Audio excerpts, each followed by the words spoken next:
coming up into the election, and actually ever since Trump ran president in the 2016 campaign, there's been this talk of a cultural civil war in the United States. And it's actually very real. It's very real culturally here. Now, as a result of this election here, it's a bizarre election. I will leave it at that.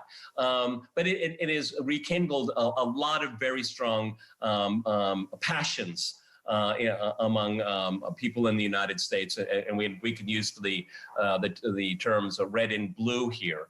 And those tensions are only simmering here, particularly when you have the media and the professional elites all on one side, and then you have these people that were supporters of Donald Trump. Donald Trump got 10 more million votes than he did 4 years ago, though somehow he lost the election here. Passions are very, very high, Marcus, and sometimes you can't unring bells, if you know what I mean. Go ahead.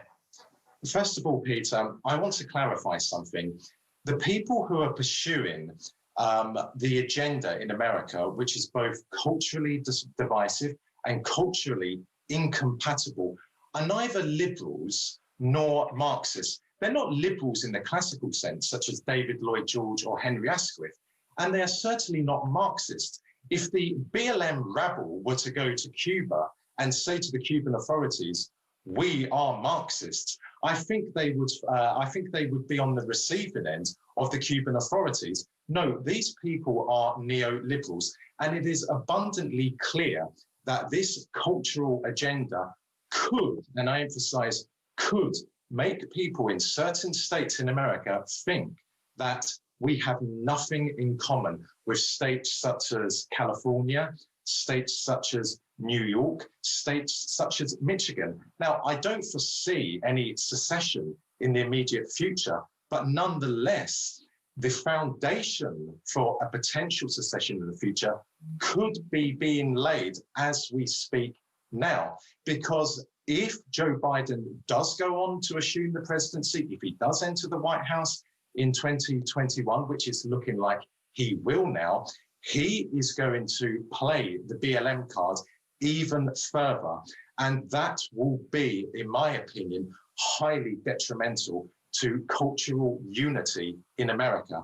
And I think what we are seeing here, Peter, is another example of a major flaw of liberal democracies. Because America, like Britain, is a liberal democracy. But when you have a culture which has been split, when you have very powerful elements within the establishment which are pursuing an agenda which is highly dangerous, highly poisonous, and incompatible with most people in the given country, America or Britain, what it requires is a very strong leader to deal with that threat. Donald Trump in the summer of this year spoke about making Antifa and BLM illegal movements. He spoke about classifying them as terrorist movements, which I believe they are. The violence from the BLM movement has been absolutely abominable. It has been absolutely atrocious. And because America is a liberal democracy, you're told it's mostly peaceful. I mean, I think that's the cliche of the year, mostly peaceful, okay? Don't believe your lying eyes, okay? I mean, it's amazing how the media has been so dishonest about this. Glenn, but I tend to agree. I mean, there's a lot of people that like to push the envelope on this topic about secession in America. But there is secessionism of the mind. I think that is very, very real now. The number of people that don't watch the Oscars or the Grammys, they don't want to watch football because of the Black Lives Matter issue here. I mean, more and more people are boycotting and having almost kind of a monastic state of mind, state of living. And I understand them because I agree with them. I'm sick and tired of this cultural garbage. It's an insult to traditions, and some of them are great traditions, and through history, traditions that are not so great, you move away from them, or you amend them, or you change them. You do it through time, and you do it through consensus. But the left here, I mean, they're just out for annihilation, okay? If you don't agree, you don't exist. Go ahead, Glenn.